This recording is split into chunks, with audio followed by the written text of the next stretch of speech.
बोरिवली विधानसभेत प्रभाग 16 मध्ये शिवसेना ठाकरे गटाच्या उमेदवार स्वाती बोरकरांचा जोरदार प्रचार सुरू आहे।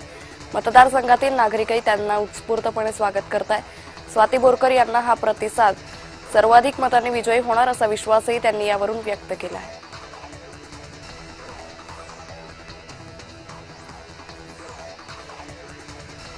मुंबई महापालिका निवडणुकीत वॉर्ड 17 मधून ठाकरे गटाच्या अश्विनी सरपरेंचा जोरदार प्रचार सुरू आहे। त्यांना नागरिकांकडून उत्स्फूर्त प्रतिसाद मिळतोय। घराघरात जाऊन थेट संवाद साधत सरपरे प्रचार करतात।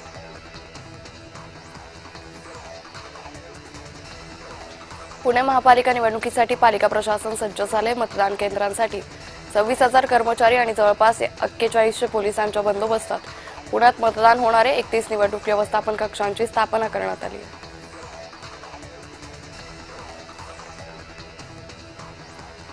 124 योजनेचं कमळ आहे, कारण आपल्याला 124 योजना घेऊन परभणीचा विकास करायचा आहे। परभणीचा विकास करायचा असल्याचं मंत्री चंद्रशेखर बावनकुळे यांनी म्हटलंय। परभणी जिल्ह्यातील दोन्ही राष्ट्रवादी एकत्र येऊन निवडणूक रिंगणात उमेदवार उभे केलेत। पिंपरी चिंचवड आणि पुण्यात 25 वर्षात मी कसा काय पालट केला ते बघा, तसाच काय पालट परभणीमध्ये करू। राष्ट्रवादीच्या उमेदवारांना निवडून द्या असं आवाहन अजित पवारांनी केलंय। रुपाली पाटील यांनी महेश लांडगेंवर संताप व्यक्त करत टीका केली आहे। अजित पवार यांच्यावर लांडगेंनी टीका केली आहे, त्यामुळे महेश लांडगेला ठोकून काढू असं म्हणत रुपाली ठोंबरे पाटील यांनी भूमिका आक्रमक घेतली।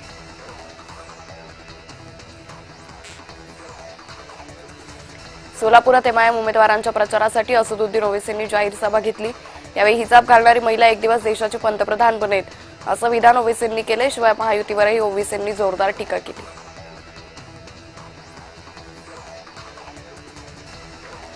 पुण्यात दोन्ही राष्ट्रवादी एकत्र आल्या तरी शरद पवारांच्या राष्ट्रवादीचे आमदार बापू पठारे युती धर्म पाळत नसल्याचा आरोप होतोय। शिवाय ते भाजपचा प्रचार करत असल्याचाही गंभीर आरोप अजित पवारांच्या राष्ट्रवादीचे आमदार माऊली कटके यांनी केला आहे। गोकुळचे माजी अध्यक्ष विश्वास पाटील उर्फ आबाजी शिंदेंच्या शिवसेनेत प्रवेश करणार आहेत। एकनाथ शिंदेंच्या उपस्थितीत प्रवेश होईल। काँग्रेससाठी हा मोठा धक्का मानला जातोय। पुण्याच्या नानापेठेत उपमुख्यमंत्री एकनाथ शिंदेंनी शिवसेनेच्या उमेदवारांचा प्रचार केला। यावेळी लाडक्या बहिणींनी विधानसभेत चमत्कार केला, आताही चमत्कार करतील। पुण्यातील कारभारी आता लोकांना बदलायचा आहे, लोकांना आता शिवसेना हवी आहे असं विधान शिंदेंनी केलं।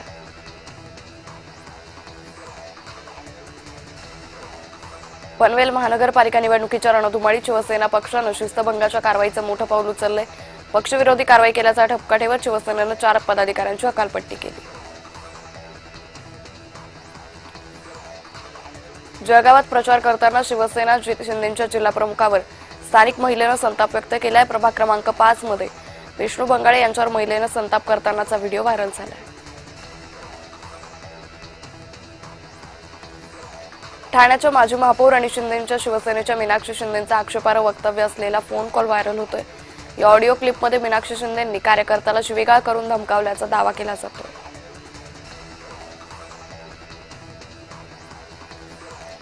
छत्रपती संभाजीनगरच्या मराठवाडा सांस्कृतिक मैदानावर शिवसेना पक्षप्रमुख उद्धव ठाकरे यांची जाहीर सभा होईल। उद्धव ठाकरेंच्या सभेला शिवगर्जना असं नाव देण्यात आलंय। अंबरनाथमध्ये भाजपला झटका बसलाय। श्रीकांत शिंदे यांनी धक्का तंत्राचा वापर केलाय। शिवसेनेचे 27 नगरसेवक निवडून आले होते, आता राष्ट्रवादीचे 4 नगरसेवक मिळून 31 नगरसेवकांचा गट स्थापन करून सत्ता स्थापन करणार आहेत।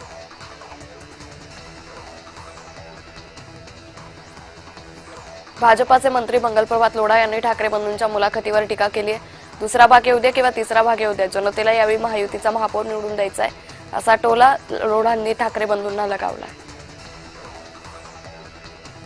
अखिल चित्रे यांनी भाजप प्रचार कार्यक्रमातील अश्लील नृत्याचा व्हिडिओ ट्विट करत आशिष शेलारांवर टीका केली आहे। छत्रपती शिवाजी महाराज आणि बाबासाहेबांच्या पुतळ्यासमोर नाचतानाचा हा व्हिडिओ व्हायरल झाला आहे।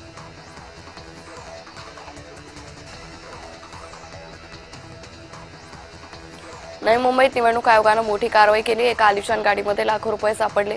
सगळी रोख रक्कम निवडणूक आयोगानं जप्त केली आहे। वाशूमध्ये ही कारवाई करण्यात आली।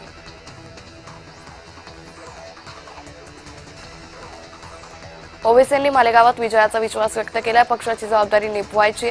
इथले आमदार मुक्ती इस्माईल हे बिहारच्या निवडणुकीसाठी प्रचारात आले होते। पहिल्यापेक्षा जास्त उमेदवार यावेळी मालेगावमध्ये निवडून येतील असा आशावाद त्यांनी व्यक्त केला आहे। मुंबईकर मुंबईच्या विकासाच्या मुद्द्यावरच मतदान करणार. शिवसेना भाजप मुंबईत मोठ्या ताकदीने लढतीये. मुंबईत महायुतीचाच महापौर होणार असा आशावाद उपमुख्यमंत्री एकनाथ शिंदे यांनी व्यक्त केला आहे. भाजप सत्तेसाठी काही करू शकते अशी टीका इम्तियाज जलील यांनी भाजपवर केली आहे. अंबरनाथमध्ये काय केलं, काँग्रेस सोबत गेले, अकोटमध्ये आमच्या लोकांसोबत एक कटोरा घेऊन उभे होते, आम्हाला मतदान करा असं कुठे यांचं हिंदुत्व, अशी टीका जलील यांनी केली आहे.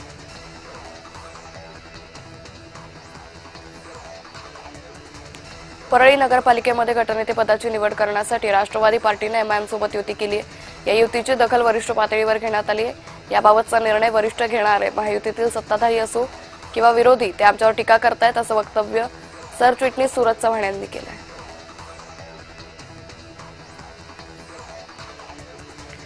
नवी मुंबई प्रभाग क्रमांक 17 मधील निवडणूक प्रक्रियेत भाजप उमेदवाराला निवडणूक लढवण्यास परवानगी देण्यात आली आहे. भाजप उमेदवार निलेश भोजनेचा उमेदवारी अर्ज निवडणूक अधिकाऱ्यांनी बाद केला होता. त्याविरोधात भोजने हायकोर्टात गेले होते.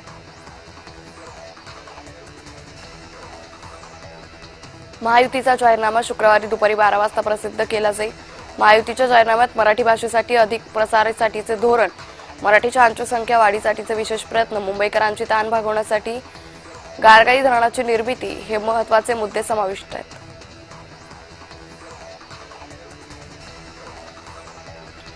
कोल्हापूर महापालिकेच्या निवडणुकीसाठी महायुतीचा जाहीरनामा प्रसिद्ध झालाय.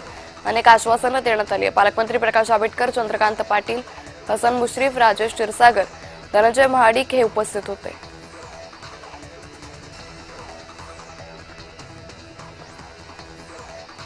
नाशिक दौऱ्यावर असलेले चित्रा वाघ यांनी भाजप उमेदवारांच्या प्रचारासाठी बाईक रॅलीत सहभाग घेतला. प्रभाग क्रमांक 1 मधील भाजप उमेदवारांचा चित्रा वाघ यांनी प्रचार केला.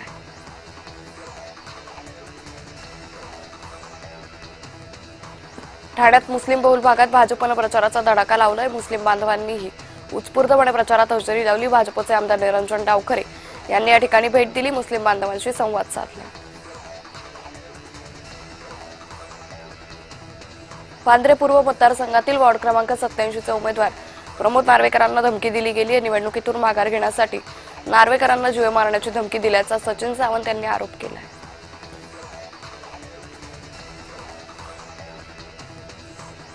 मनसेच्या गजानन काळेंनी भाजपवर आरोप केलेत. भाजपचे उमेदवार गुजराती भाषेत पत्रकं वाटून चुचकारण्याचा उद्योग करताय. इथल्या आगरी कोळी समाजानं मराठी भाषिक समाजाने यांचा डाव उधळून लावावा असं आवाहनही काळेंनी केलंय.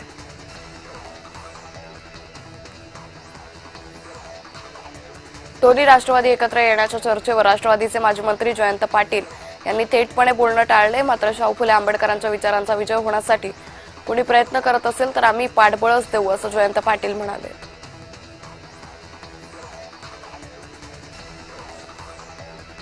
धुळे जिल्ह्यातील पिंपळनेर उपनगराध्यक्ष पदाच्या भाजपनं बाजी मारली आहे. भाजपचे योगेश नेरकर यांची उपनगराध्यक्ष म्हणून निवड झाली आहे. 10 विरुद्ध 9 मतांनी योगेश नेरकर यांची निवड झाली आहे.